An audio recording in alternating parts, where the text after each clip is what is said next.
Hello, it's us again. Another week, another podcast. A lot of people may not know that I was a professional wrestler and I ran a professional wrestling federation for about 20 years. So Bill had some questions about that, and so he thought he would interview me today. So we're going to talk about pro wrestling. How did you get started in pro wrestling, bro? That's so cool. Well, my grandfather was an insane fan. He collected all the magazines, he watched all the shows, and it was awesome until I was about six. And Baron von Raschke was wrestling a prelim bum, a guy kids beat all the time, and he put the claw hold on him. And he wouldn't let it go, and blood was dripping down his face, and they were going to disqualify him for life if he didn't let go. And that's when my mother walked into the room, and I didn't get to watch professional wrestling for years.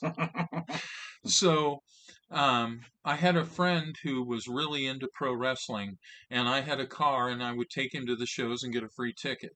Well, one day, the first time I was doing it, actually, Terry Funk was wrestling. And Terry Funk is a former NWA World Heavyweight Champion. And they threw him out of the ring, and I happened to have ringside seats, and I'm Oh, wow. standing up, yelling Yeah, shit at the crowd. right. And I realized that I was probably 3, 4 inches taller than Terry Funk. All So right. if Terry Funk, why not me? So Why not? one day, we talk about things manifesting Yeah. in GSL and our Center for Spiritual Living. So after that, I just really wanted to be a pro wrestler, and I talked about it all the time. And I was trying to find schools, but they're really expensive. Right. Then Billy Jack Haynes, who was a wrestler in the WWF, came back to Oregon and he decided to start his own wrestling federation. And he was advertising on TV for people who wanted to be pro wrestlers and to take the training. Right And it on. was an incredibly low price. It was $500. So I went ahead and I went there. Now, Billy Jack was not a good businessman. So the federation that I learned to wrestle for went out of business. Well, the other wrestling federation in the area had not appreciated Billy butting in on their territory, so they didn't want to take me, right? So even though I was trained and a rookie, nobody wanted to work with me. So I got a few jobs on the outside with some people, and they were just simple matches, mostly tag team, where I'd go in and get my butt whipped and tag my partner, and he would come in and clean them up. Right on. So then um, the local wrestling was going off TV. And so I did a petition and I got 3,000 signatures to try to keep it on. Oh, But wow. it turned out not to be an issue that the TV station didn't want it. They couldn't film it. They were going to revamp their mobile truck, and it was going to be 2 years before they could get TV. And that's a death sentence Oh, for pro wrestling. right. Okay. So now I was a trained wrestler and I went down to San Angelo, Texas, and there was a guy there and he was starting up a wrestling federation, and I went to work for him and I helped with the training, but mostly I worked front office selling Okay. tickets and that kind of thing. Right And on. then he decided he didn't want to do it anymore, and I went out and bought my own ring and I started my own federation. Ah, Yeah, how's that for that was entrepreneurship? yeah, it was fun. I got the ring and we went around and we did shows in Odessa and Midland and San Angelo, Texas, and Wow. then Guthrie and Poto in Oklahoma. So we were, multi-state, Right on. and you can watch it on BWA Wrestling on YouTube, and you can see what we were up to. Wow. Obviously, I'm not wrestling in that. If you take my name, I'm not sure, but you may find a video of me breaking my knee and screaming like a little girl. Perfect. So though that's my big contribution. Claim to fame. Came to fame. Well, So you had to have had some. I mean, a pro wrestler with a bunch of guys half naked throwing each other around. You gotta have some funny stories. oh gosh, yes. Well, so everybody may not know what a hardcore match is, Okay. but there are no rules in a hardcore match. So they have all kinds of weapons that they can use to hit each other. As a Wow. matter of fact, they've got a kitchen sink, so That's hilarious. they can hit you with everything, including the kitchen sink. Sink. Wow. So one night, my stepson was wrestling another wrestler in a hardcore match, and so Tommy hit my stepson in the face with a mailbox really hard. Wow. And there was a little 7-year-old girl in the audience, and when he hit him in the face with the mailbox, she jumped up and said, "You got mail, bitch!" That's funny. So, yeah, there were a lot of funny things that went on with the wrestlers. Just so Mean Mike Payne, Mike Wolf, the merciless mercenary, um, called me one night and he said, "Hey, Pete screwed up a move and dropped me on my head.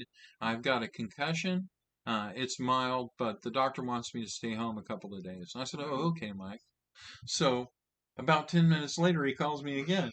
I said, "What's up, Mike?" And he's like, "Oh, Dave, I got dumped on my head and I got a concussion."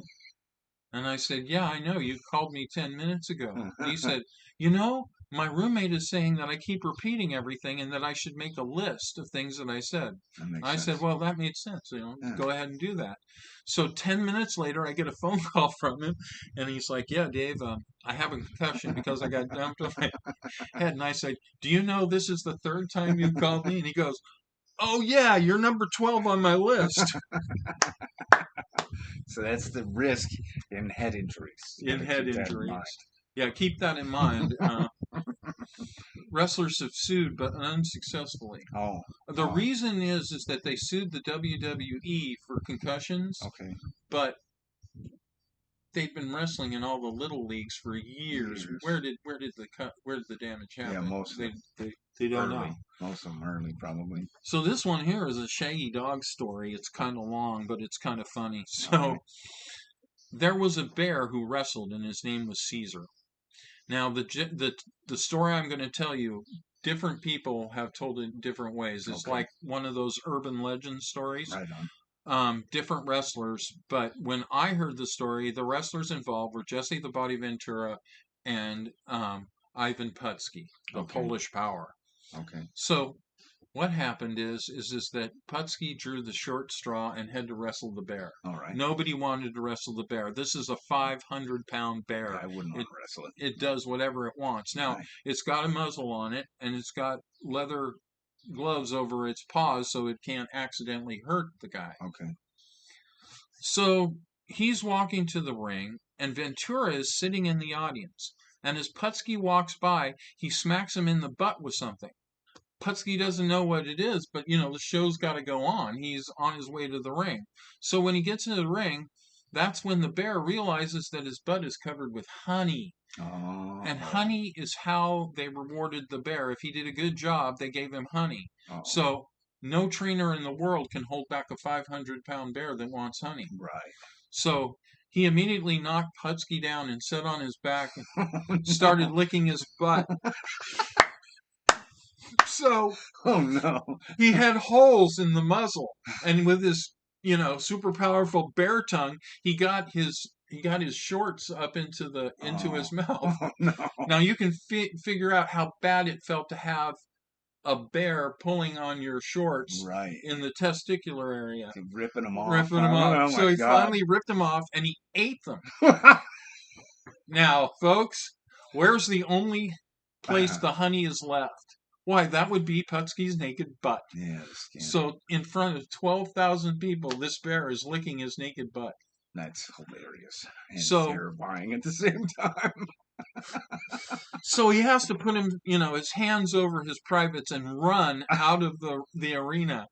And legend has it that Vince McMahon Sr., Vince McMahon's father, had to send Putski on a tour of Europe and Ventura on a trip to Asia because if they got together, they would have killed one another. Oh, I'm sure of that.